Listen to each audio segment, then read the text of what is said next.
দিতে হয় তাকে জ্ঞানেশ কুমারের প্রমাণটা নেওয়া হোক, প্রমাণ দিতে হয় তো অমিত শাহ প্রমাণটা নেওয়া হোক। প্রমাণ যদি দিতে হয় তাহলে নরেন্দ্র মোদীর কাগজপত্র আগে সাবমিট করা, তারা কোন দেশের জন্ম আর কোথায় কে আগে দেশবাসীকে জানতে দেওয়া। মুসলিম, শিখ, ইসাই, ইহুদি, বৌদ্ধ, নাসারা সবাই মিলেমিশে আমরা বসবাস করি। আজকে সেই পবিত্র ভূমিতে মসজিদ মন্দিরের রাজনীতি, সেই পবিত্র ভূমিতে লুঙ্গি পায়জামার রাজনীতি, সেই পবিত্র ভূমিতে খাদ্য অভ্যাস নিয়ে রাজনীতি, সেই পবিত্র ভূমিতে এক ভাইকে আর এক ভাইয়ের বিরুদ্ধে লড়িয়ে দেওয়ার রাজনীতি, সেই পবিত্র ভূমিতে একটা জাতিকে আর একটা জাতির বিরুদ্ধে জাতি দাঙ্গায় লাগিয়ে দেওয়ার জন্য গোটা দেশ জুড়ে যারাই এই কঠিন দুঃশাসন তৈরি করেছে, সেই জাতির বিভাজনকে শেষ করে দিয়ে, ধর্মীয় অসহিষ্ণুতাকে ধ্বংস করে দিয়ে, জাতি দাঙ্গার জীবন্ত কবর দিয়ে বিজেপি আরএসএস এর বিরুদ্ধে সবচেয়ে বেশি লড়াই করতে পারে মমতা ব্যানার্জি, অভিষেক জি। তাই আমার এই জীবনে এসে তাদের হাতকে শক্ত করার জন্য আমি আব্দুল মাতিন, আমার এই রাজনীতি নতুন প্রবেশ। আমি অন্য কোনো কারণে রাজনীতি করতে আসিনি। রাজনীতিতে আমার পাওয়ার কিছু নেই, হারাবারও কিছু নেই। কি দেবে রাজনীতি? আমার 35,000 স্টুডেন্ট আছে, আমার 85টা আবাসিক স্কুল আছে, আমার 326টা কেরালা মডেল স্কুল রয়েছে। আমাদের মধ্যে উপস্থিত হয়েছেন মিশে একাকার হয়ে এখানে আসা। এই একাকার হয়ে থাকাটা হিন্দুর চোখে মানুষকে না, হিন্দুর চোখে মুসলমানকে না দেখে, মুসলমানের চোখে হিন্দুকে না দেখে, বিজেপি আরএসএস এর চোখে বাংলাকে না দেখে যদি মানুষের চোখে আপনি বাংলাকে দেখতে পারেন, তাহলে লিখে রাখুন, একদিন এই বাংলা গোটা ভারতবর্ষকে পথ দেখাবে বলে আমি বিশ্বাস। আরএসএস এর জন্য বিভিন্ন স্টেটে আপনার এসআইআর হয়েছে, কিন্তু কোথাও লজিক্যাল ডিসক্রিপেন্সি এটা ব্যবহার করতে হয়নি। এসআইআর ভারতবর্ষের অনেক জায়গায় হয়েছে, কিন্তু কোথাও আন্ডার অ্যাডজুডিকেশন এই শব্দ দুটো আমাদের শুনতে হয়নি।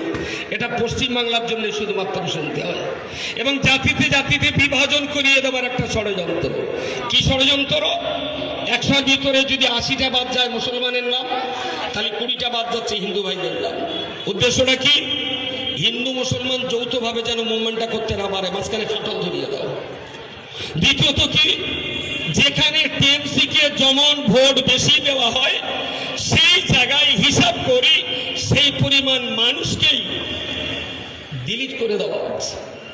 যার স্বামী গোষ্ঠীর 14 পুরুষ, এই ভারতবর্ষে জন্ম, যার বাবার জন্ম এখানে, মায়ের জন্ম এখানে, ঠাকুরদার জন্ম এখানে, কাকা কাকিমার জন্ম এখানে, জ্যাঠা জেঠির জন্ম এখানে, তাকেও আজকে নির্বাচন কমিশনের কাছে প্রমাণ দিতে হবে সে এই দেশের নাগরিক কিনা, এই দেশের ভোটার তালিকায় নাম থাকবে কিনা, তার কাছে আমাদের প্রমাণ দিতে হবে। এটা অত্যন্ত লজ্জার, এটা অত্যন্ত লজ্জার।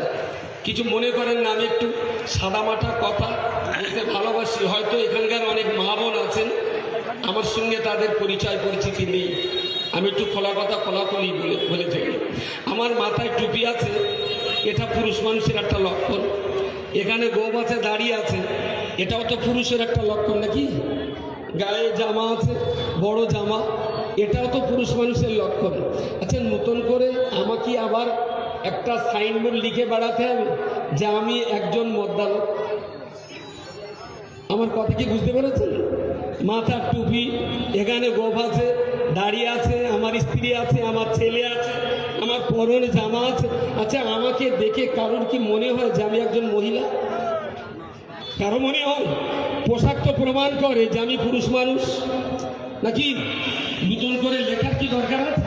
তাহলে যার বাবার জন্মেই ভারতে, মার জন্মেই ভারতে, দাদার জন্মেই ভারতে, তাকে আবার কেন ভারতবর্ষের নাগরিক কেন প্রমাণ লাগবে? কিসের প্রমাণ দিতে হবে আপনার কাছে? প্রমাণ দিতে হয় তাকে জ্ঞানেশ কুমারের প্রমাণটা নেওয়া হোক, প্রমাণ দিতে হয় তো অমিত শাহ প্রমাণটা নেওয়া হোক। প্রমাণ যদি দিতে হয় তাহলে নরেন্দ্র মোদীর কাগজপত্র আগে সাবমিট করা, তারা কোন দেশের জন্ম আর কোথায় কে আগে দেশবাসীকে জানতে দেওয়া। আজকে 12 বছর ধরে যে ভদ্রলোকের শিক্ষাগত যোগ্যতায় আমরা জানাতে পারি, ভদ্রলোক কতটা লেখাপড়া জানে এই 12 বছর ধরে জানা যায়। এটা গর্বের, সারা পৃথিবীর কাছে এই একটা মাত্র দেশ যে দেশের প্রধানমন্ত্রীর শিক্ষাগত জানতে চাওয়াটাও আইনত অপরাধ। আশ্চর্য ব্যাপার, এনার এই